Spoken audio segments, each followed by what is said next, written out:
The broadcast is now starting. All attendees are in listen-only mode. Bonjour tout le monde. Je vais attendre encore quelques secondes parce que je viens juste d'ouvrir le meeting. Voilà. Ok. Bienvenue au webinaire aujourd'hui. Nous allons parler. Désolé.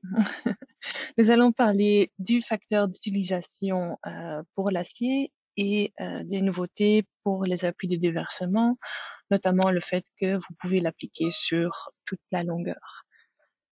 Avant de commencer, moi je m'appelle Yael Verkammer, je suis Product Owner chez Sila Engineer et avant j'ai fait le support pendant plus ou moins 3 ans aussi. Durant ce webinaire, votre son sera coupé, enfin pas votre son, mais le microphone. Donc, si vous avez des questions, vous pouvez les poser, mais par écrit dans la boîte des questions.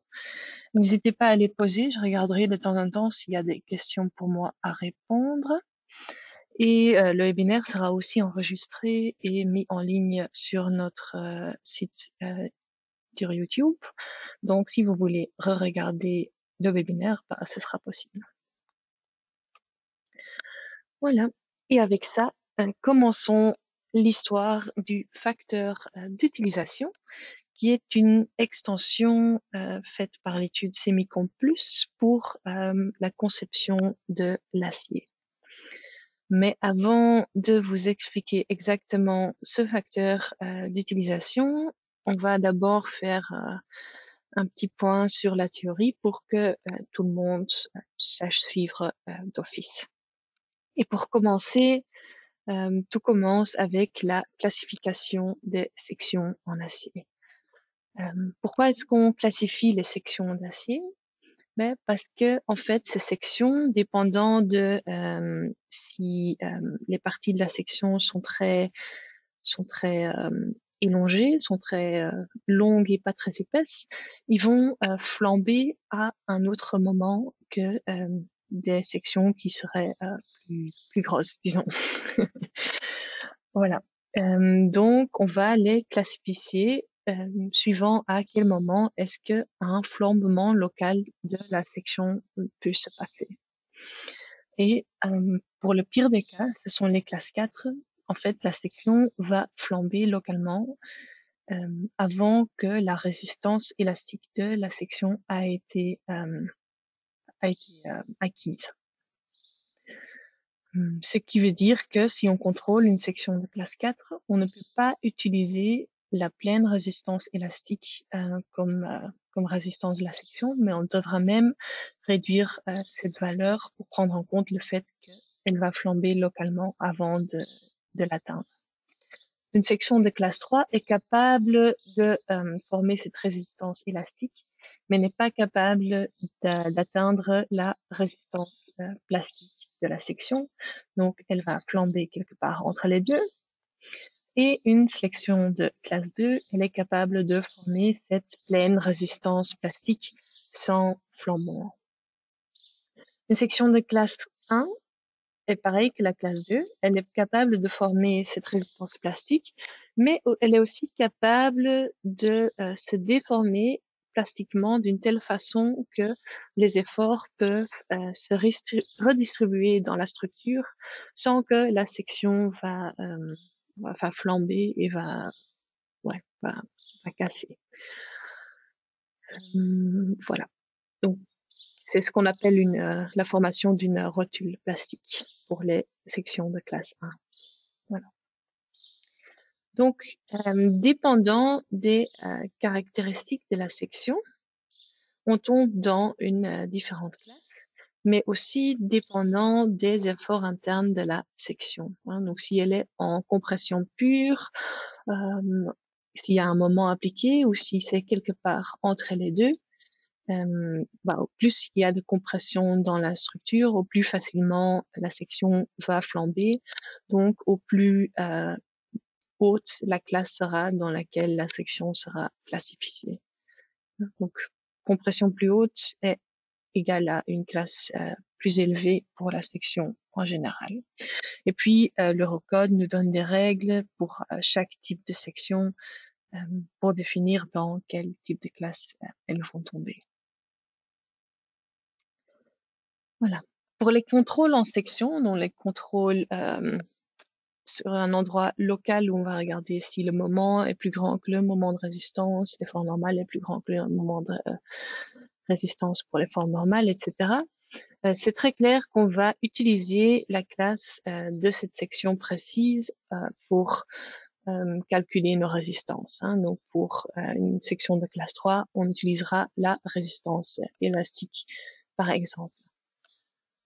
Si la section est de classe 3 à cet endroit précis.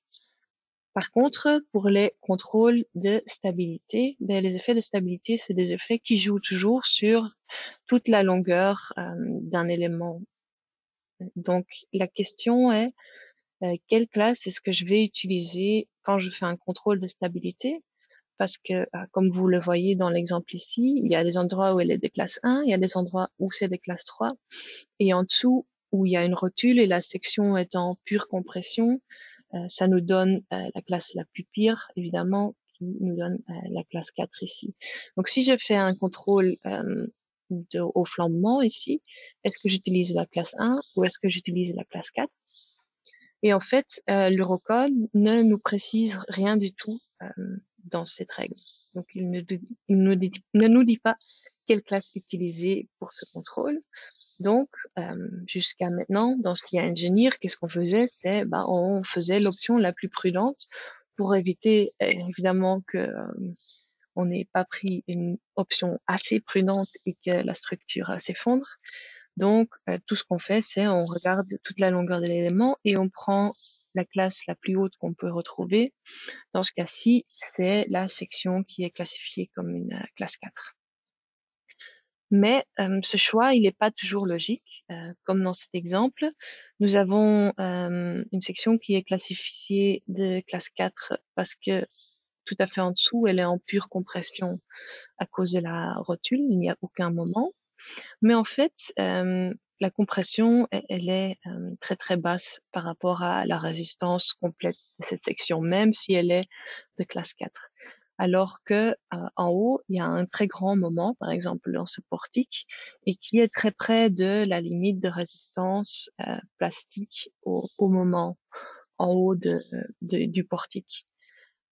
Donc en fait, c'est pas logique d'aller se limiter à cette classe 4 alors que les efforts à cet endroit-là ne sont pas très intéressants. Et ce serait plus logique d'utiliser la classe 1 dans ce cas-ci pour le contrôle de stabilité. Donc, suite à cette limitation de l'Eurocode, il y a l'étude de Semicomplus qui est venue avec une façon de gérer ce problème et de décider quelle classe utiliser pour le contrôle de stabilité. Et ce que dit Semicomplus, c'est que plutôt d'utiliser simplement la classe la plus haute, on va utiliser la classe de la section la plus relevante sur toute la longueur de l'élément. Et maintenant, la question est comment est-ce qu'on détermine cette section la plus relevante? Et pour ça, on va utiliser le facteur d'utilisation. Et quel est ce facteur d'utilisation? En fait, c'est tout simplement, je trouve pas le mot, c'est dur le français. Hein. Vous voyez la formule, mais c'est les efforts qui se trouvent dans la section divisés par les efforts de résistance maximaux que la section pourrait tenir. Donc ça veut dire que dans chaque section de la barre, on va regarder la combinaison des efforts qu'il y a et puis on va les augmenter de façon linéaire jusqu'à ce qu'on obtient une combinaison d'efforts avec laquelle notre section va ne plus pouvoir les reprendre. la combinaison maximale d'efforts possible dans cette section, et puis on divise les deux pour obtenir un facteur d'utilisation. Et au plus haut ce facteur d'utilisation est, au plus près les efforts dans la section sont de la résistance de la section. Et pour la détermination de la classe, on va donc regarder la section avec le facteur d'utilisation le plus élevé parce que ce sera la section la plus importante pour cette barre, pour savoir si elle tient ou non. Voilà. Et pour calculer cette combinaison d'efforts maximale, il y a plusieurs formules que vous voyez ici, pas très important. Et si ces formules ne sont pas d'application, on va calculer ça d'une façon itérative. C'est pourquoi si vous utilisez la méthode du facteur d'utilisation, parfois le contrôle d'acier pourrait prendre un peu plus longtemps que si vous le désactivez. Voilà. Ok, regardons ce qui se passe dans SIAMM. J'ai ouvert un petit hall. Je vais sélectionner un poteau dans mon hall. Et puis, je vais ouvrir le menu acier. J'aurais dû mettre en français, je suis désolée. Ah, ben c'est en français ici. Ok, ah, j'ai bien fait. Ok. Donc, configuration acier. Vous allez trouver tout au-dessus la méthode classification de stabilité. Dans les anciennes versions de STI Engineer, par défaut, on utilisait la classe max le long de l'élément. Mais maintenant, il y a une nouvelle option qui est arrivée, qui est d'utiliser le coefficient d'utilisation ou le facteur d'utilisation. En dessous, vous trouvez une référence vers le projet de Semicon Plus et une description des deux options aussi. Donc, je vais remettre ça sur la classe maximale et puis on va regarder le contrôle ELU de l'acier même. Et d'abord, on va regarder la classe de section sur notre barre par section. Voilà. Donc, vous voyez, ici en dessous, on a la compression pure, elle est des classes 4, et puis on a même une petite vague pour arriver au-dessus où on se retrouve plutôt dans un moment pur et pas beaucoup de compression, et on retrouve une classe 1 au-dessus. Donc, comme j'ai choisi la classe maximale sur l'élément, normalement, pour les contrôles de stabilité, la classe de stabilité devrait être la classe 4. Voilà. Par contre, ce que je peux afficher aussi, c'est maintenant ce coefficient d'utilisation. Et là, on voit que, en fait, ici en dessous, il y a de la pure compression et la pure compression, c'est pas bien pour notre classe, mais elle utilise que 4% de la capacité totale de cette section. Donc, c'est vraiment pas relevant pour aller dimensionner cette colonne.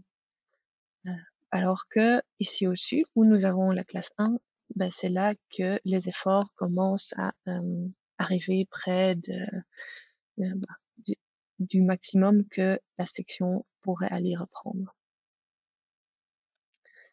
Évidemment, c'est sans tenir compte des effets de stabilité. Donc, c'est pas la même chose que le contrôle unitaire, par exemple. Voilà. Donc, si je change la méthode maintenant vers la méthode de coefficient d'utilisation, je peux reprendre la classe de stabilité et régénérer. Et cette fois-ci, vous allez voir que la classe 1 est utilisée parce que notre facteur maximal était au-dessus et là au-dessus, il y avait une classe 1 pour la section, tout simplement. Voilà.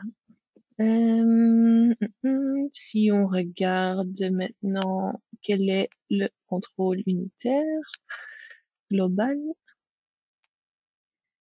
on voit ici qu'il est de 0,87, alors que quand j'utilisais la classe maximale, par exemple, il était de 0,95. Donc, vous pouvez très bien vous imaginer un cas où vous étiez tout juste à 1,05 et la barre ne satisfaisait pas, mais que avec cette méthode qui est complètement valide et démontrée qu'elle fonctionne, vous pouvez quand même arriver à faire passer cette barre et passer le contrôle. Je pense que c'est plus ou moins tout ce que j'ai à vous raconter là-dessus. Je vais peut-être juste vous montrer encore les sorties pour le coefficient d'utilisation. Donc, je vais prendre la sortie détaillée avec les formules et je vais aussi afficher le tableau de décision. Et puis, je vais ouvrir l'aperçu pour mon contrôle. Voilà. Ici, c'est la classification pour la contrôle en section. Et après, on continue vers le contrôle de stabilité. Et là, on voit que aussi, on se retrouve dans la classe 1 parce que on a utilisé la section du coefficient d'utilisation décisif qui se trouvait à une hauteur de 6,9 mètres. Voilà. Et puis en dessous, il y a une petite note qui dit que on a utilisé le facteur d'utilisation pour déterminer la position pour la classification. Et si vous affichez les tableaux de décision, il affichera aussi ce petit tableau avec le coefficient d'utilisation à chaque section. Voilà. Et puis si vous vous demandez pourquoi ces classes sont complètement différentes que les classes qu'on voyait tout à l'heure, c'est parce que ce sont les classes pour cette combinaison, clé de combinaison de charges spécifiques, alors que tout à l'heure, on a vu les classes pour chaque sous-combinaison possible de l'œil. Voilà pourquoi il y a cette petite différence. Voilà. J'espère que cette nouvelle méthode vous sera utile et je vais regarder s'il y a quelques questions. On me demande s'il faut cocher utiliser Semicon Plus ou choisir la méthode de classification. Ok. Alors, Semicon Plus contient en fait beaucoup plus de nouvelles règles que uniquement cette règle pour la méthode de classification. Et il y en avait déjà quelques-unes qui étaient entrées. La partie qui concerne le utiliser Semicon Plus ou non est expliquée ici en dessous. Et elle parle de une méthode en fait pour les sections de classe 3. Plutôt que de se forcer à utiliser la limite élastique, on va interpoler entre la limite élastique et la limite plastique, dépendant de où, à quel endroit se trouve cette section. Si elle se trouve tout près d'une possibilité d'être une classe 2, ben on va avoir une résistance plus près de la résistance plastique quelque part. Mais ça, c'est beaucoup trop d'explications pour ce petit webinaire. Si ça vous intéresse, n'hésitez pas à contacter le support ou autre. Mais ce dont j'ai parlé aujourd'hui n'est donc pas dépendant de cette petite coche ici, mais est purement décidé par votre choix ici, si vous utilisez la classe maximale ou si vous voulez utiliser le coefficient d'utilisation. Voilà. OK. Et puis, deuxième partie sera beaucoup plus rapide et beaucoup plus légère. On parle des appuis de déversement. Je vais prendre ici les données à acier, voilà, et ajouter un appui de déversement. Et là, vous allez trouver la nouvelle option qui s'appelle entièrement maintenu et qui permet de entrer un appui de déversement sur toute la longueur de la barre. Et si je le mets sur toute la longueur de la barre, ben, ça veut pratiquement dire que je vais ignorer le contrôle de déversement pour les moments où ça donne un effort de compression du côté de mon appui de déversement. Si j'en mets un des deux côtés, ben alors je vais tout simplement ignorer le contrôle de déversement pour cet élément. comme je le fais ici, je n'aurai pas de contrôle de déversement. Voilà. Si j'éteins cette option, par exemple, j'avais ajouté plusieurs appuis de déversement, c'est l'ancienne méthode, alors il y aura juste des longueurs de déversement qui seront réduites aux longueurs entre les différents appuis. Et puis si je mets sur entièrement maintenu, vous voyez que en fait il retient la position précédente. Donc il n'y a pas moyen de perdre vos données si vous allez cliquer dessus par hasard. Voilà. Je vais supprimer celui que je viens de rentrer et garder l'ancien appui de déversement. Et puis j'ai ajouté deux cas de charge, une fois où le côté de mon appui sera en tension et une fois où le côté de mon appui sera en compression. Et puis on va voir l'effet de notre appui de déversement sur le contrôle ELU. Donc ceci est pour le cas de charge où il est en compression. Donc là, on voit l'effet de l'appui de déversement.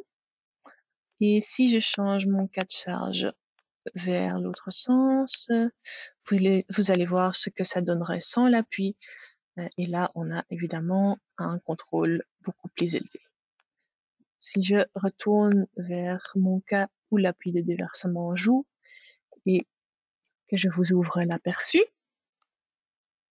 peut-être le détailler avec les informations. Hop.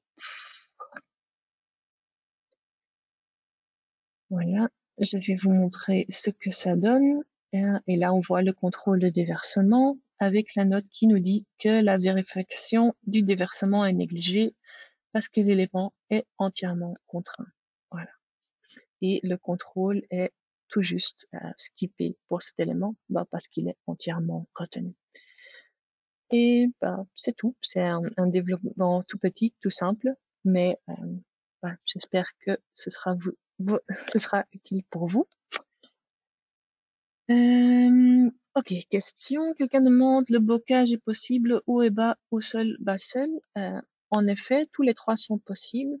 Hein, donc, avec mon appui de déversement, je choisis la position, s'il est en haut ou en bas.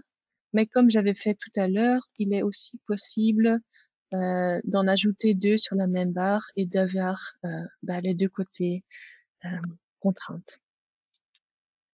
Voilà.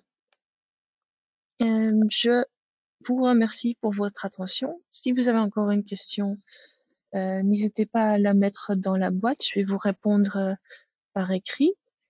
Et voilà, j'espère que vous avez compris tout ce que je vous ai raconté. Et sinon, envoyez-moi un petit mail. Je vais vous laisser mon adresse mail dans le chat. Et pour le reste, je vous souhaite une bonne journée et j'espère vous revoir une fois en vrai peut-être si ce sera de nouveau possible. Merci à tous.